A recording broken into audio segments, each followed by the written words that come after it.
ایک دفعہ کا ذکر ہے کہ ایک پریوں کی شہزادی زمین پر سیر کرنے کے لیے گئی۔ سیر کرتے کرتے وہ جنگل میں جا پہنچی۔ اس کو احساس ہی نہ ہوا کہ وہ راستہ بھٹک گئی ہے۔ قدرت کے حسین مناظر میں وہ اس قدر کھو گئی کہ جان ہی نہ پائی کہ وہ جنگل میں کھو گئی ہے۔ جنگل اس قدر دلکش اور خوبصورت تھا کہ جس کی کوئی انتہا ہی نہیں۔ اس میں خوبصورت جانور، دلکش پھول اور پودے تھے۔ گھومتے گھومتے پری کو شام ہو گئی۔ اب خوبصورت جنگل ایک تاریخ اور خوفناک جنگل میں تبدیل ہو چکا تھا۔ شہزادی اندھیرے میں کافی گھبرا گئی اور راہ تلاش کرنے لگی، لیکن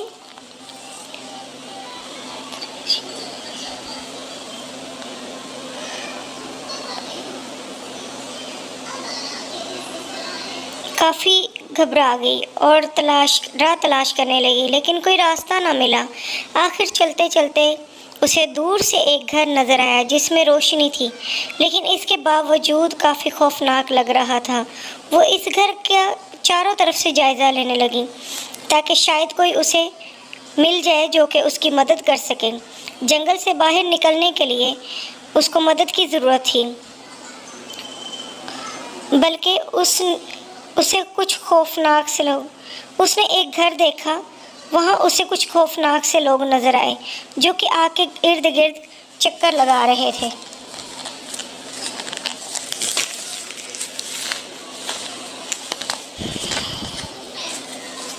پری نے سوچا کہ وہ چھپ کر ان کی باتیں سنتی ہے۔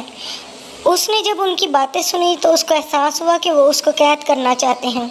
پری یہ سن کر بہت اداس اور پریشان ہوئی اور دوبارہ سے چل پڑی۔ چلتے چلتے وہ ایک گھر کے پاس پہنچی۔ وہ گھر کافی خوبصورت تھا۔ اس نے سوچا کہ یہاں پہ میں کسی کو مدد کے لیے پکارتی ہوں۔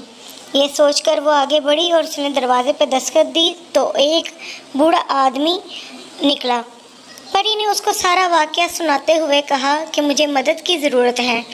اس آدمی نے کچھ دیر سوچا اور اس کے بعد اس نے فیصلہ کیا کہ وہ پری کی مدد کرے گا۔ یہ سوچ کر اس نے اپنے کچھ دوستوں سے مشورہ کیا اور انہوں نے بھی پری کی مدد کرنے کے لیے حامی بھری، اور آپس میں صلاح کر کے وہ اپنے ملک کی ملکہ کے پاس پہنچے تاکہ پری کو اس کے گھر پہنچانے کے لیے ان کی صلاح لی جائے اور اجازت لی جائے، کیونکہ پری بہت اداس اور پریشان تھی۔ یہ سوچ کر وہ چل پڑے اور وہ اپنے ملک میں ملکہ کے پاس پہنچے۔ ملکہ سے اجازت ملی اور وہ چل پڑے۔ راستے میں ان کو مقابلہ ایک خوفناک آدمی سے ہوا۔ یہ ایک جادوگر تھا۔ اس کے ساتھ مقابلہ کر کے اس کو ہرانے کے بعد وہ پری کو لے کر پھر راستے میں چل پڑے، اور چلتے چلتے ان کو ایک محل نظر آیا۔ یہ محل پری کا ہی تھا۔ انہوں نے پری کو روانہ کیا اور اس سے اللہ حافظ بولا۔